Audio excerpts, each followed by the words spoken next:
Buen día y bienvenidos al curso de circunferencia unitaria, uno de los temas tal vez trascendentales dentro de la trigonometría, ya que relaciona la parte de los triángulos con los círculos o la circunferencia en este caso. Además que sirven para muchas definiciones y propiedades que en cursos futuros vamos a utilizar. Pero para ello primero tenemos que establecer, o más bien recordar, qué es la circunferencia, y en este caso la circunferencia unitaria.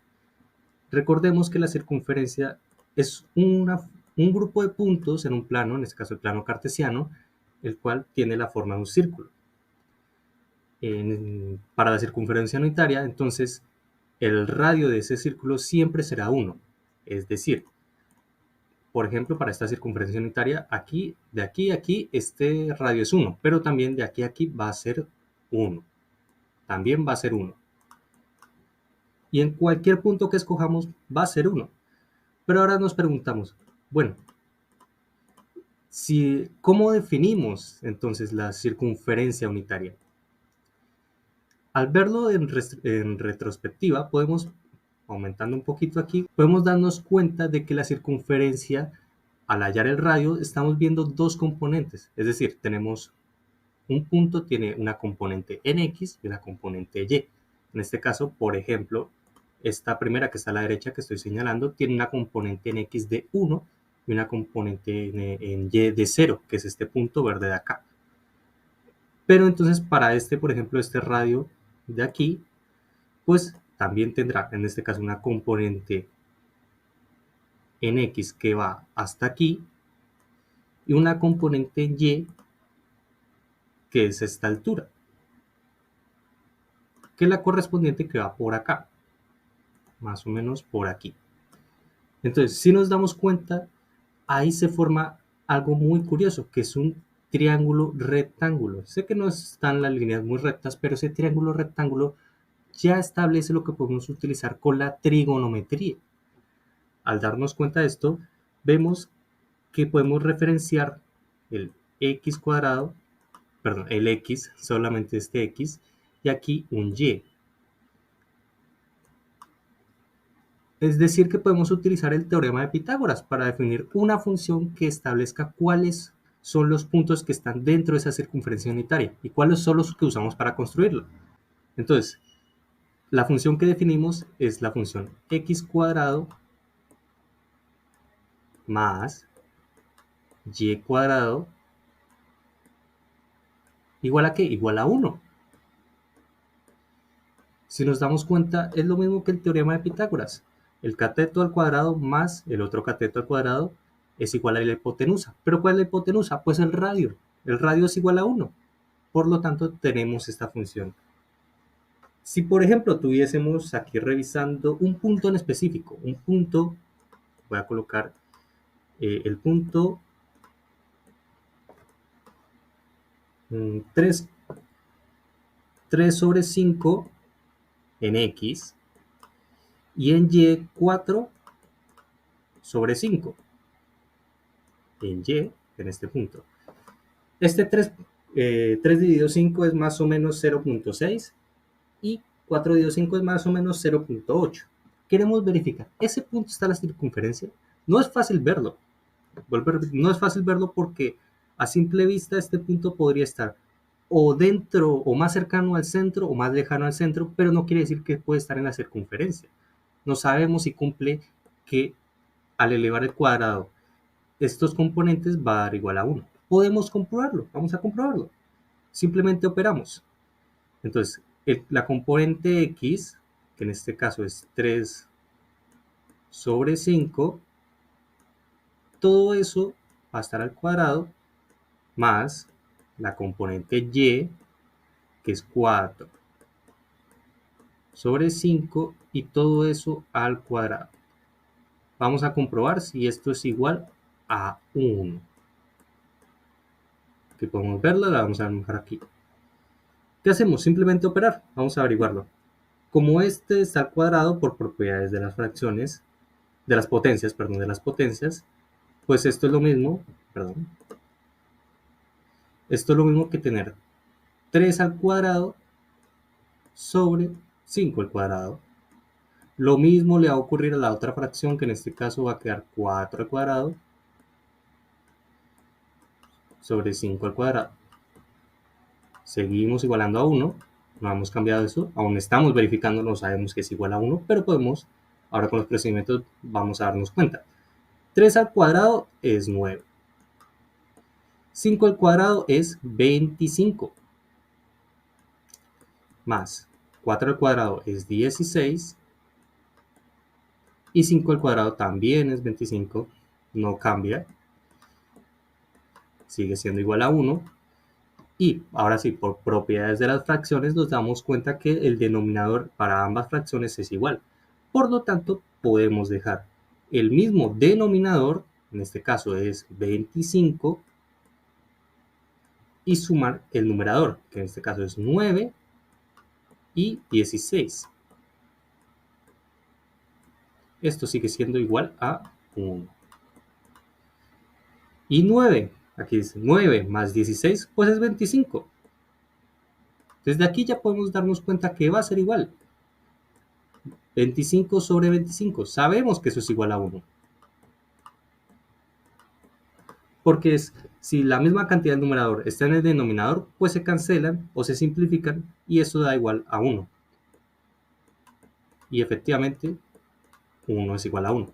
Por lo tanto, sabemos que este punto, el 3 sobre 5 y 4,5 pertenecen a la circunferencia unitaria. Pertenecen a la circunferencia unitaria.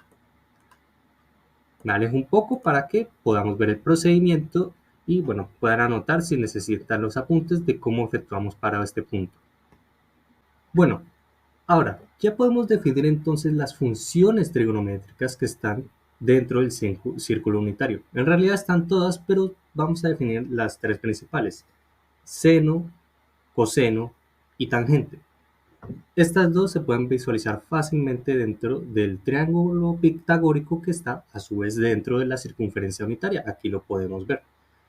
Es en la componente y, la componente x y evidentemente la hipotenusa, que es el radio, que es igual a 1, con un ángulo, en este caso el ángulo alfa.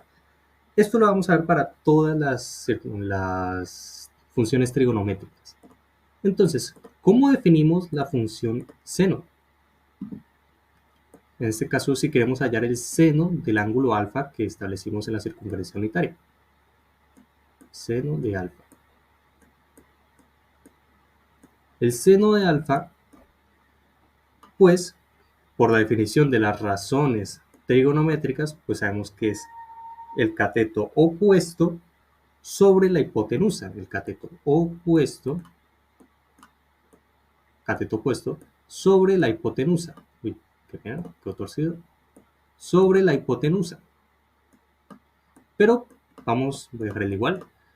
Vamos a verlo en la circunferencia. Vamos a verlo en la circunferencia. Pues, de acuerdo a cómo es el ángulo alfa, este es el ángulo alfa, este de aquí, es el que vamos a utilizar, pues en referencia a ese ángulo, vemos que, por ejemplo, esta es la hipotenusa, voy a llamarla H, para hacerlo más corto. Esta es la hipotenusa, es 1. ¿Y cuál es el cateto opuesto a este ángulo alfa? Pues Y, es la componente Y. Este es el cateto opuesto. Entonces, simplemente vamos aquí, a donde estaba el seno, y ya tenemos los valores. En este caso, la hipotenusa es 1, que es el valor del radio. Y el cateto opuesto, pues no es nada más que la componente en Y. Ya lo vimos en el GeoGebra. Pero evidentemente, un número que su denominador es 1, pues es simplemente ese mismo número, o sea, es Y. Por lo tanto, el seno de un ángulo, cual digamos, pues es la componente en Y. Eso será para el seno del ángulo. Ahora, otro será para el coseno. El coseno del ángulo alfa en este caso, pues guiándolos de las razones trigonométricas, pues es otra vez el cateto adyacente, en este caso adyacente, sobre la hipotenusa. Ya podríamos suponer cuál es el cateto adyacente, pero lo vamos a revisar. No perdemos tiempo y podemos verificarlo, y efectivamente tenemos que otra vez la hipotenusa es 1, pero en este caso el cateto adyacente es este, X, porque es el que está colindante al ángulo alfa. Entonces, por lo tanto, debemos reemplazar el cateto adyacente, el cateto adyacente por X, y la hipotenusa sigue siendo 1. Eso no cambia, 1. Entonces esto simplemente es la componente en X, es decir, el coseno del ángulo alfa es la componente en X. Otro que vamos a ver adicionalmente es la tangente. Vamos a ver por aquí. La tangente del ángulo alfa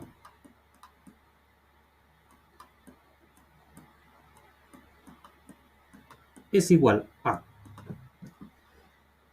por definición de razones trigonométricas, es igual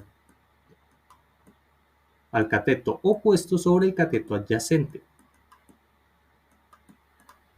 Y esto, a su vez, pues como ya hemos visto que el cateto adyacente es X, el cateto adyacente es X, el cateto opuesto es Y, entonces esto será Y sobre, esto será Y sobre X. Y con esto podremos hallar la tangente de un ángulo alfa. Ahora, es cierto de una manera de que Y y X también tienen un valor del seno. Por ejemplo, el valor de X es en realidad el coseno de alfa. Y el valor de Y es en realidad el seno de alfa. Vamos a dejarlo escrito entonces. Es importante decir eso, destacar eso. El seno de alfa es igual a Y, por lo tanto podemos reemplazarlo aquí. Y el coseno de alfa es igual a X. También podemos dejarlo, en este caso, como el denominador.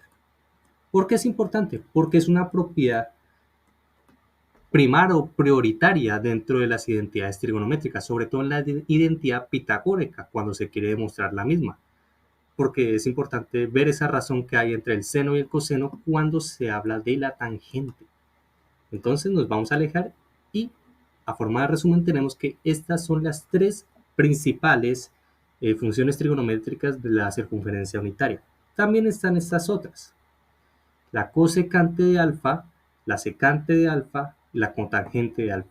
Vamos a verlas muy por encima, por aquí. Aquí podemos ver que la cosecante de alfa pues, es 1 sobre el seno de alfa, que sería 1 sobre y. La secante sería 1 sobre coseno de alfa, que sería 1 sobre x. Y la cotangente de alfa sería 1 sobre la tangente de alfa, que en este caso es x sobre y, lo contrario a la tangente de alfa. No les doy mucho detalle porque se pueden suponer ya de las razones trigonométricas anteriores, de seno, coseno y tangente. Estas son las funciones trigonométricas de la circunferencia unitaria.